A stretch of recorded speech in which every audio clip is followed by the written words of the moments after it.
A Epístola de Paulo aos Romanos, epístola muito importante e, como nós já falamos, também carrega essa característica. No primeiro momento, nos primeiros capítulos, na primeira parte, Paulo trata do ensino, da ortodoxia, para depois ir para a prática efetiva, prática do cristianismo. Lógica, sustentado, né? A lógica é sustentar todo tipo de obediência, de resposta ao Evangelho, por isso que a Epístola aos Romanos também é reconhecida como um tipo de evangelho com conteúdo teológico. Quando nós lemos, quando nós nos aproximamos a um tema que normalmente nós somos lembrados, é a justiça do nosso Deus soberano, revelada ao ser humano, ou seja, um Deus que tomou a iniciativa de mostrar, descortinar a realidade do ser humano. E a base que nós temos, muito bem escrita, muito bem fundamentada, Paulo está escrevendo para mostrar como é que esse Deus nos vê, vê a humanidade e, mais do que isso, como é que ele se faz presente, um Deus pessoal, um Deus que se envolve com o seu povo. E aí, evidentemente, que os eruditos reconhecem que nós temos aqui um tratado teológico significativo, mas sem esquecer que nós estamos pensando numa carta. Não é um compêndio de teologia sistemática. Por isso que eu sempre recomendo aos meus alunos, você deve sentar e ler do capítulo 1 até o capítulo 16. Você deve ler todo ele, e não ler apenas pedaços, mas fazer uma leitura completa. E há um texto muito importante que talvez nos ajude a entender esse caráter de Romanos, que é o texto do capítulo 1, versículo 16. O Evangelho é o poder de Deus para a salvação de todo aquele que nele crê. Ora, evidente que quando se fala em salvação, fala-se em queda, fala-se em perdição. E isso é evidente em Paulo, o que aconteceu lá em Gênesis, no capítulo 3, a queda da humanidade, que acontece por meio da desobediência. Devemos lembrar algo importante. Quando se fala em evangelho, nós estamos pensando num Deus que toma a iniciativa em salvar e ele salva enviando o seu filho, homem 100%, Deus 100%, mas o primeiro homem que nasce no mesmo estado de Adão antes da queda. Esse eixo de ensino de Paulo é muito importante. Por quê? Porque é o inocente, porque é aquele que tem condições de obedecer plenamente. Então, Romanos vai nos ajudar a entender um pouquinho melhor desse caráter da salvação, principalmente a pessoa do Senhor Jesus Cristo. Em outras palavras, Paulo nos ajudará a compreender como esse Deus que salva, que liberta, faz isso envolvendo a sua própria essência, ou seja, a Trindade em ação que realiza o ato ou propõe o alvo da salvação, ou seja, né, a salvação que vem do próprio Criador, aquele que criou todas as coisas, que aplica, né, a ideia da justificativa ou justificação, aplica uma justiça pessoal e legal. Em outras palavras, o Deus que oferece o sacrifício para propiciação. Que propiciação? Que nome? Que significa isso? Significa que há um preço a ser pago. Alguém que toma o lugar do culpado.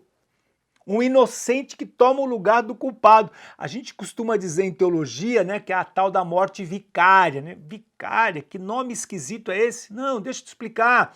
É a morte substitutiva, ou seja, o Senhor Jesus trocou de lugar, tomou o nosso lugar para que nós pudéssemos viver a sua vida. E isso acontece por meio da fé, por meio do conhecimento, por meio da revelação da palavra que abre a nossa mente, que nos ilumina, que faz com que a gente enxergue, ou seja, para que a gente entenda que um inocente derramou sangue. Por isso o sangue do Senhor é que nos propicia, que nos limpa. Ou seja, nessa palavra, uma palavra que vem lá do Antigo Testamento, que tinha aquela tampa do propiciatório, e aí o sangue que era aspergido, ou seja, que simbolizava a morte de um pela salvação de muitos. A Rádio Transmundial é um veículo de comunicação presente em 80% do planeta e que tem como objetivo levar as boas novas do Evangelho aos que não a conhecem, bem como dar crescimento e maturidade cristã àqueles que desejam servir a Deus de forma integral. Mais informações em www.transmundial.org.br. Transmundial, para todo mundo ouvir. A Faculdade Teológica Batista de São Paulo tem a satisfação de receber você para entrar em sintonia com a nossa ministração bíblica, ministerial e abençoadora, que vai fazer diferença em termos de educação teológica para a nossa vida. Fique em sintonia conosco, aprofundando-se na palavra de Deus.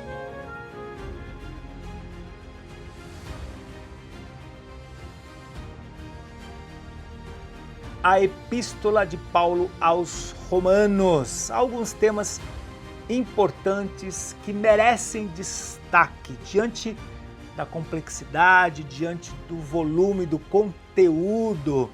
Como já dissemos, Paulo se apresenta como o autor, Paulo se apresenta como servo. Eu gosto muito dessa ideia, inclusive a expressão no original, Paulo, servo do Senhor Jesus Cristo, Paulo doulos, que é a ideia de alguém que submete ao seu Senhor, que foi chamado para ser apóstolo. Essencialmente, Paulo é um servo e ele está conectado, essencialmente, de maneira orgânica com o seu Senhor ou com o Evangelho, que é o poder de Deus. E Paulo vai nos lembrar, né, que a ira de Deus se manifestou contra toda iniquidade. Lembre que eu falei lá em Tessalonicenses do homem da iniquidade, do iníquo. Essa palavra, essa expressão no original é anomia, ausência de lei. Olha que interessante. Ou seja, as pessoas que vivem da maneira como elas quiserem.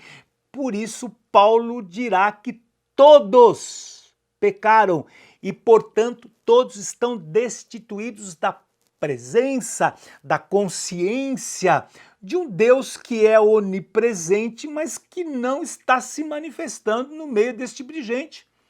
E daí a necessidade de que esse Deus tomasse a iniciativa. E Paulo aqui não faz a distinção, não coloca os judeus aqui como um povo diferente. Os judeus também precisam de salvação, ou precisam desse ato salvífico de Deus. Portanto, primeiro, tema aqui o Evangelho como poder, mas o Evangelho como justiça de Deus mediante a fé. Ou seja, Paulo explica, Paulo segue na necessidade de que estes cristãos alcançassem essa dimensão, essa nova perspectiva, que Deus não é uma mera projeção da mente humana, não, ao contrário, é Deus quem toma a iniciativa. Por isso que ele diz que Deus manifesta a sua ira dos céus contra toda a iniquidade. E isso faz toda a diferença. Por quê? Porque nós temos um justo juiz, alguém que aplica a sua justiça, a qual só pode ser experimentada por meio da fé. Mas o que é que significa essa palavra? Todo mundo fala justificação, né? Vamos lá, esse termo vem do verbo justificar, ou eu justifico, de kaiō, no grego, que significa declarar ou imputar justiça a quem não é justo.